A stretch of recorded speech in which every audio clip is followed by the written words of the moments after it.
Hey guys, welcome back. I hope you're all doing good. You're gonna have to excuse any background noise from my neighbours. The walls are very thin and I can't really do anything about it, so we're just gonna have to deal with it.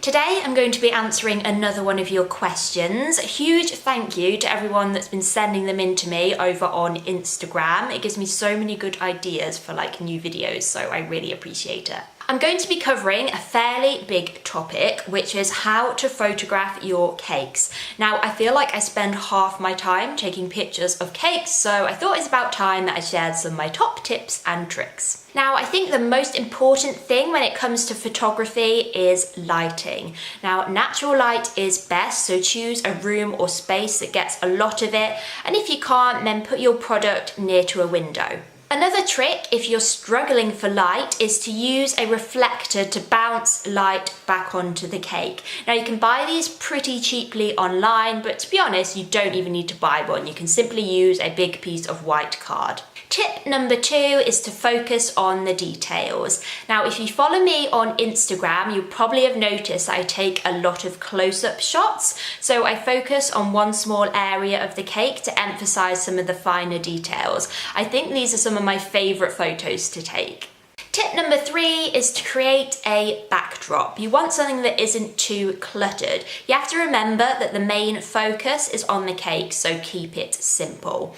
I tend to use plain coloured backdrops because that works well with my branding, but you could put your cake on a cake stand and position it in a nice setting, for example. Another thing you can do to jazz things up a little is to add some props. So, for example, you could add some of the ingredients that we used in your cake in the background, or maybe put some cutlery there, dinnerware, etc. You just have to play around with things and experiment until you get it right. Tip number 4 is to use different angles. You don't always have to take a picture of your cake front on.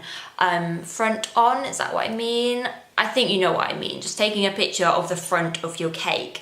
Overhead shots are always fun, particularly if you're using a few other props, but you could just take a picture of one side of your cake or tilt your camera. There are so many different things you can do, so again, it's just a matter of playing around.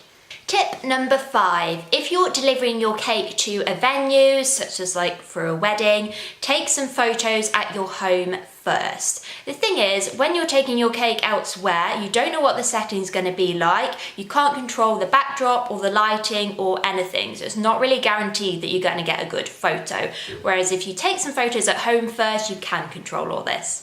Tip number 5 is to invest in a good camera. Now, I know these can be a little bit pricey, but to be honest, there are loads of good cameras out there now that are fairly reasonably priced. I use a DSLR, but you can just get a point and shoot camera and still get really good results. And if you're not able to afford a camera right now, then use your phone. The cameras on phones have improved so much over the past few years. I think if you've got good lighting, you're still able to get a really good photo. Tip number 7, and this is more one for the people who are running a cake making business, but take your cake out of your cake box before you photograph it. The sides of the cake box are gonna stop light from getting on the cake, and they might create shadows which you don't really want, and trust me, it just looks a lot more professional if you take your photo in a nice setting. Tip number 9 is to use a tripod to hold your camera steady. This is going to help prevent your images from coming out blurry, which you really don't want. You can get these pretty cheaply online, so it's definitely a good investment to make if you're getting serious about photography. And finally, tip number 10 is to edit your photos afterwards. I tend to edit mine directly in Instagram before posting, but there are loads of other photo editing apps out there, and a lot of them are free, so why not use them? So there we have it. Those are my top 10 tips for taking good photos of your cakes. I really hope this video was helpful for you.